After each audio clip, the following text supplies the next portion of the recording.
நிச்சயமாக ஓவியா. திருவள்ளூர் ரயில் நிலையம் அருகே சரக்கு ரயில் தடம் புரண்டு தீ விபத்து ஏற்பட்ட பகுதியில் 4-3 தண்டவாளங்கள் பகுதி சீரமைக்கப்பட்டு 21 மணி நேரத்திற்கு பிறகு சென்னை அரக்கோணம் மார்க்கமாக ரயில் சேவை தொடங்கப்பட்டுள்ளது. குறிப்பாக சென்னையிலிருந்து அரக்கோணம் மார்க்கமாக செல்லக்கூடிய எக்ஸ்பிரஸ் அதே போன்று வந்தே பாரத் புறநகர் ரயில் விபத்து நடந்த பகுதியில் குறைந்த வேகத்திலே கடந்து செல்கின்றது. நேற்று பார்த்தோம்னால் சென்னை மணலி ஐஓசியில் இருந்து 52 டீசல் டேங்கர்களில் டீசல் நிரப்பிக் கொண்டு சென்னையிலிருந்து ஜோலார்பேட்டை நோக்கி சென்ற சரக்கு ரயிலானது திருவள்ளூர் ஏகாட்டூர் ரயில் நிலையத்திற்கு இடையே நேற்று காலை 5:10 மணி அளவில் தடம் புரண்ட விபத்தில் 18 டீசல் டேங்கர்கள் கவிழ்ந்து எரிய தொடங்கியது.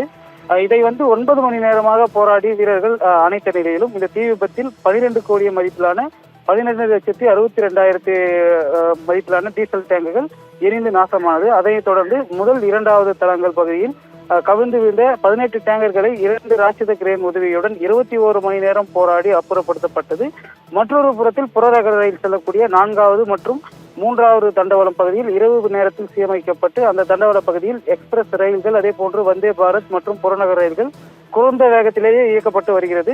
எக்ஸ்பிரஸ் ரயில் வந்தே பாரத் ரயில்களானது கடம்பத்தூர் ரயில் நிலையங்களில் கிராசிங் மாற்றப்பட்டு வழக்கமாக செல்லக்கூடிய விதத்திற்கு மாற்றி அனுப்பப்பட்டு வருகிறது. விபத்து ஏற்பட்ட தண்டவாளம் 1-2 பகுதியில் சுமார் 300 மீட்டர் அளவில் பார்த்தோம்னால் தண்டவாளம் முழுமையாக சேதமடைந்திருப்பதால் அத்தகைய தண்டவாளங்களை அப்புறப்படுத்தப்பட்டு புதிதாக தண்டவாளம் கொண்டு வந்து அமைக்கும் பணியானது சுமார் 26 மணி நேரமாக ரயில்வே ஊழியர்கள் ஈடுபட்டு வருகின்றனர்.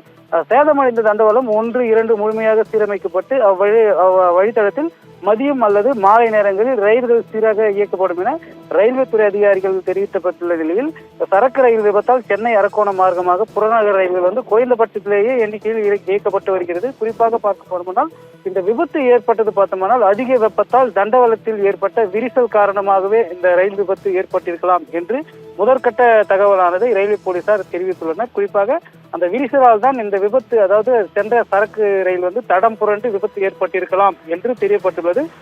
முழுமையான விவரங்கள் விசாரணைக்கு பின்பு தெரிய வரும் எனவும் தகவலானது தெரிவித்துள்ளனர் ஓவியா.